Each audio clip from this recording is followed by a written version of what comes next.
Kurt, we've missed 422 games of the NHL season. The All-Star game's been canceled. What do you see happening in terms of the CBA negotiations? Are we going to have a season? I think they're getting close enough that we are going to have a season. How long? I don't know. You know, you go back to the 94-95 lockout. They didn't settle that one until January, and they ended up playing a 48-game season. So, you know, I still don't think they're looking at this as, you know, it's do or die over the next few weeks. You know, I think we've got probably another good month in terms of negotiations. But, you know, the players made real concessions last week that I think are getting this thing closer. You know, they agreed to, you know, receiving a percentage of hockey-related revenues when before they were looking for a set number in terms of what they were going to receive in terms of salaries and benefits. And that was real progress. And I don't think, you know, depending who you listen to, Gary Bettman says their sides are still far, far apart. Donald Fair, who's representing the players, say they're not too far apart, and a deal is there to be done. Well, as currently stands, the players were getting 57% of hockey-related revenues. If you include revenues from concerts and other non-hockey events that they have, it goes down to about 54%, but certainly much more than half. Will they concede, the players, to getting 50% or below of overall revenue like the NBA players did? Yeah, I think the players have agreed that they're comfortable with 50%. Right now, you know, it's working through the finer points in terms of lengths of contract. You know, what do you do with all of these contracts right now that are already locked in? You've got these, you know, crazy 12, 15-year deals that NHL players have signed. You know, the NHL doesn't want that going forward. You know, they want to really limit it. They want to push back free agency. You know, all of these things are ways to hold back player costs. And I think the NFL, the NBA, as you mentioned, you know, players in both cases took less, and I think the NHL is known for a long time that they're going to have to take a pay cut in this current CBA, and I think they're comfortable with that.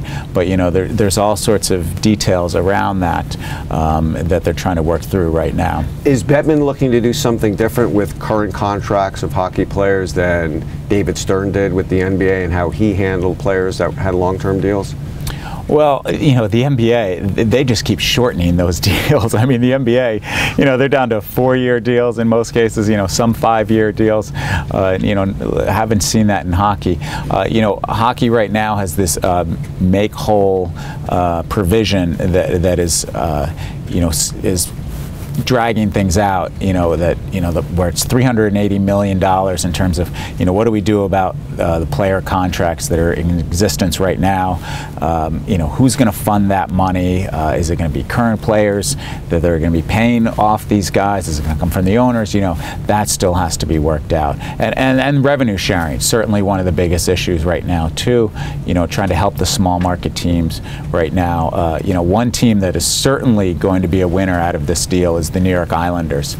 You know, under the old CBA, there was an agreement where big market teams like the Islanders, Devils, you know, Anaheim, they could not receive revenue sharing because they played in a market with more than 2.5 million households, and that provision is going to go out the window, and it's really been holding back the Islanders, who have the lowest revenues in the league, right, despite playing in the New York City market. So they've been, you know, foregoing $15 million a year in revenue sharing.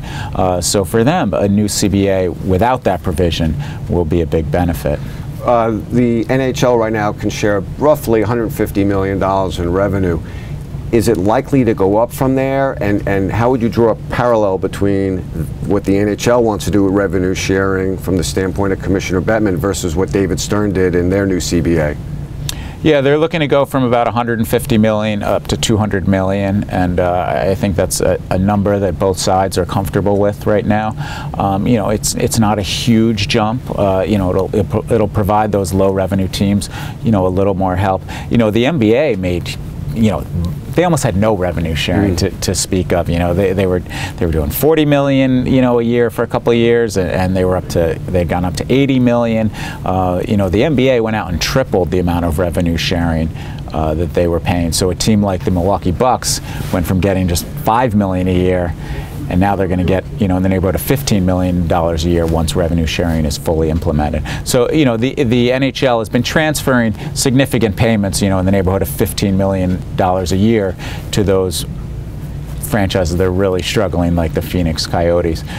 So it's not going to be the dramatic change that we saw in the NBA, but another $50 million will certainly help those small market teams. Yeah, I don't think this agreement, as Gary Bettman currently has laid out for the players, brings the entire league to profitability. You're still going to have several teams likely lose money, but it pushes them along that way. I think it's pretty close to what the NBA offered, and quite frankly, I think the players right now are foolish for not taking this deal. Surely, as you see NHL team values increase and more teams become profitable, the players will enjoy some of that as well. And I don't know, if they miss this entire season, I don't know that fans are going to come back like they did after the 2004-05 lockout. What do you think's different now versus back in 2005? I think the big difference is that you had some new brands come in and pick up the league, like the Winter Classic. I think that was great. Right. I think you had some franchises in big markets return to be prominent teams, like the Bruins and the Blackhawks. I think that helped the league a lot, seeing those big market teams come back, those franchises rejuvenated. That's not going to happen this time around. Right. And it's also only 7 years since the entire season was missed. And I don't know that any sport has come back from 2 entire seasons being canceled over the course of 7 years. Right. And how about for Bettman? What do you think? This will be his 3rd major lockout under his watch. Does that hurt his legacy, or does it depend ultimately what kind of deal gets done now? Well, I think if they miss the whole season, it certainly will hurt his legacy, particularly for fans. He has the luxury of not worrying that much about national TV money. It hurts local TV deals, but those local TV deals, the rich ones, belong to teams like the Rangers, the Flyers, the Blackhawks, and those are some of the hardline owners. So he's got the support of the high revenue teams here who don't want to go much above the $150 million in terms of revenue sharing.